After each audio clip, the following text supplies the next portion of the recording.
Student achievement. Student achievement. And I found the idea when I moved into my house and I was living independently. I was babysitting my girlfriend's daughter, Mackenzie, one day. She's 6. She was playing on the stairs with my cat, and I was in the kitchen cooking. And then all of a sudden, out of nowhere, she fell down the stairs and was hurt, crying and calling for help. And that scared me. And that was where my idea was inspired. So we have a device that will be set up with microphones that alert you when the baby's crying.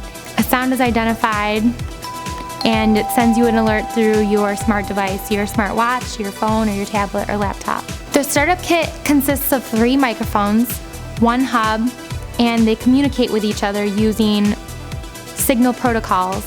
And then when a sound is identified through one of the microphones, it sends that alert to the hub, which you connect to your router for your home network. And then you download the app and you're notified through that on your smart device. So if you have a smart watch, then you can be notified through that as well. Nullspace is a haptic feedback jacket and gloves that's combined with a full body tracking system that allows you to get up and feel virtual objects. So we've designed the suit to be as easy to use as possible because we want people to be able to actually take this out and use it in their living rooms the way they wouldn't be able to with the traditional mocap system, which could have hundreds or thousands of cameras. Our whole suit uses off-the-shelf technology at consumer prices, so you can buy this thing and it won't cost you your entire rent. So there are a lot of applications, including in gaming. You have virtual boxing, virtual sculpting, which are just impossible with other virtual reality platforms. You also have simulation and training, like the NASA VR lab at Johnson Space Center is interested in us. You also have sports and military training and simulation.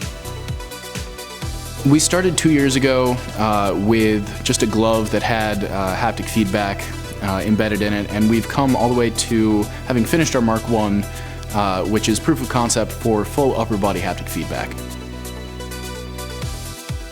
Basically, it was to help Trillium manage their grants. So all of their funding for their health clinic is based on public and private grant funding that they get. And so there's a lot of applying and auditing and different processes like that, and they want to keep track of all the things that they have to do to keep the grant up to date and where they are in the application and who's keeping track of what. And so basically we made a web app for them to organize all that information. So we used Angular for like the front end web development stuff. We used Spring for the back end and Java to do like the technical stuff for the back end, and then the front end was Angular for the web app.